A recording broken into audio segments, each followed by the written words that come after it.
भनिन्छ मान्छे जन्मेपछि उसको मृत्यु निश्चित नै हुन्छ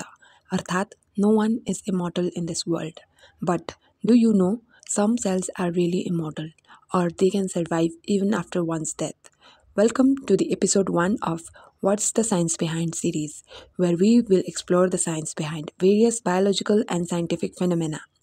In this episode, we are going to have a deeper dive into the immortal cells of Henrietta Lacks, a woman who unknowingly saved millions of lives. सन् 1951मा एकजना अमेरिकन अफ्रिकन महिलालाई पाठेघरको मुखको क्यान्सर भएको पत्ता लाग्छ र उनलाई अमेरिकाकै प्रतिष्ठित जन हपकिन्स हस्पिटलमा उपचार गराइन्छ तर दुर्भाग्यवश उनको उपचारकै क्रममा मृत्यु हुन पुग्छ उनको रोग पत्ता लगाउन लिएका सेल स्याम्पललाई सोही अस्पतालका tissue culture lab head doctor George गेले ल्याबमा आइसोलेट गरी कल्चर गराउँछन्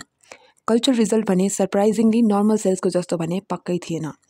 हेनरिएटा ल्याक्सका सेलहरू लामो समयसम्म पनि जीवित नै रहे जबकि नर्मल सेल्स भने ल्याबमा अप्टिमम इन्भाइरोमेन्ट दिँदा पनि मर्थे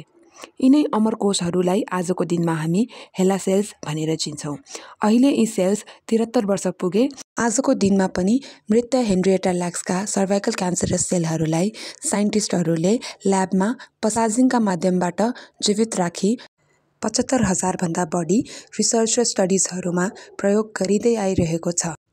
यी हेला सेललाई 1968मा जोनास सार्कले पहिलोपल्ट पोलियो भ्याक्सिनको विकास गर्न र त्योभन्दा पछि एचपिभी भ्याक्सिन कोभिड-19 को भ्याक्सिन विकास गर्नका लागि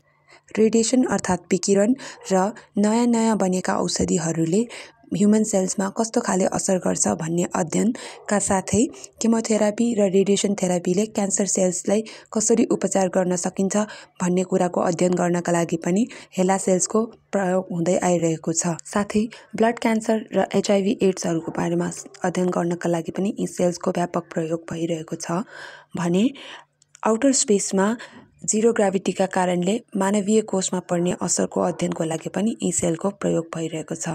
साथै किन हेला सेल लाइन जस्ता क्यान्सरस सेल लाइनहरू अमर रहन्छन् र क्यान्सर जस्तो रोगको उपचार गर्नलाई किन कठिनाइ रहेको छ भन्ने कुरा पत्ता लगाउनका लागि पनि हेला सेल्सहरूको उपयोग भएको थियो Stay tuned to learn about the exact molecular mechanism of immortality of cancerous cell and its treatment difficulties. Thank you.